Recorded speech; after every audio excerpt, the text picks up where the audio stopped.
The manufacturing industry has received a boost from recent legislation such as the CHIPS and Science Act, but industrial facilities still experience hundreds of hours of downtime annually. As the industrial landscape evolves and expands, the need for skilled maintenance workers becomes more paramount.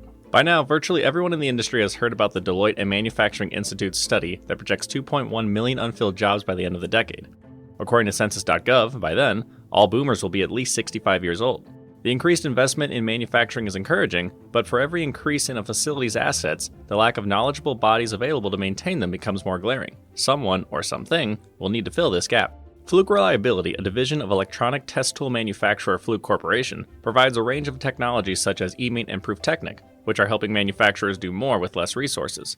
The addition of Azima DLI, an AI-powered vibration analytics and remote condition monitoring solution, looks to be the next big thing in machine maintenance. Fluke Reliability acquired Azima in August 2023 and offers the solution through a team of analysts that remotely look at data and provide insight to customers. We don't even acknowledge how many machines are around us. Like, we work on them, they drive us places, keep the lights on, and it's just growing at an insatiable rate. They're not going to physically be able to get around to everything. So you're going to have to use sensors. You're going to have to use other types of tools to be able to maintain these assets. Michael DeMaria, Fluke Reliability's Director of Product Management for the Azima DLI product line, explained that about 40 years ago, one worker was responsible for maintaining maybe 2 critical machines in a plant. That worker's experience and knowledge allowed them to identify an issue with a machine and correct it quickly. Nowadays, plants rely on lean crews responsible for hundreds of assets. The old method is impossible to translate to modern times, so the question becomes, as DeMaria phrased it, what is the capability of that one guy who knew everything, and how could it be measured in a way that it's relatable to the new workforce? And you now have a new generation that is going to have that knowledge gap that they have to try to overcome, or there's going to be technology that's put in place so that enables him to do what he needs to do in the same safe and effective way. Yeah. So that's where the gap comes in. According to DeMaria, AI can serve as the next iteration in machine maintenance, addressing the issues created by a skills gap. AI can also address the push to implement more proactive maintenance strategies.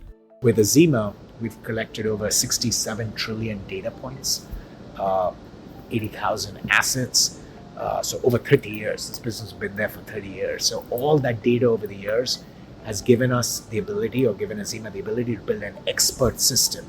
This expert system really allows, think of this as algorithms that sit on all this data to really being able to proactively tell when a machine could potentially go wrong, what could be the root cause of it, and drive corrective actions. Fluke Reliability President Ankush Malhotra, who led the acquisition of Azima, recalled a visit to a steel plant a few years ago. He discovered that the maintenance team of about 14 workers had an average tenure of approximately 25 years. Those workers will retire soon, and a less experienced workforce will take their place. Only now they're stepping into a much more vast environment than their predecessors.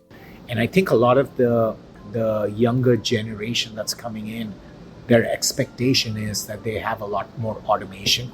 They use, we call them digital natives. They're using cell phones, mobile phones in their personal lives. They're trying to bring that same tech at work. They expect the same tech at work. So I think one of the things for us is as you bring in some of the newer generation, you bring in how do we help use AI to help educate and train them. So I think it allows our newer generation or a newer workforce to learn, but also make sure it bridges that I just don't know.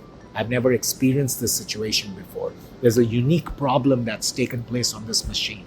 How do I solve it? That expertise through our analysts and the AI tech really helps in mitigate that. The customers do not need to be AI experts, but Malhotra said they should have a clear strategy. This includes knowing what problem they are trying to solve, the plan or process to solve it, and which parts of the plan can be augmented, supplemented, or replaced by leveraging AI. Malhotra added that manufacturers can start small with Azima, emphasizing its scalability. He explained that many of Fluke Reliability's customers began by testing the solution's competence on 10 to 20 critical machines. However, despite Azima's capabilities, human expertise is still required. The AI does brings a lot of the expertise, automates a lot of the faults and the alarms, but still a human and an expert is required to provide that service. So with generative AI as a co-pilot, as an ally, as a way for how we can enable our products in a way so that it can help the tech to really be someone who can help them do their job more efficiently. AI in industrial maintenance is still new, but DeMaria foresees it being much more involved 10 to 15 years down the road. Materials that you're going to get are going to be more catered to your skill set. It's going to be adapted into a way that makes the sense. So you don't have to have, you're more effective in what you're doing. So like the example I was given of I need to balance some machine, I can present that in a way, AI will present that in a way that's going to make sense to that particular user. So taking things that are hard and technical and making them digestible, whether you're first day at the company or you've been there for 40 years, right?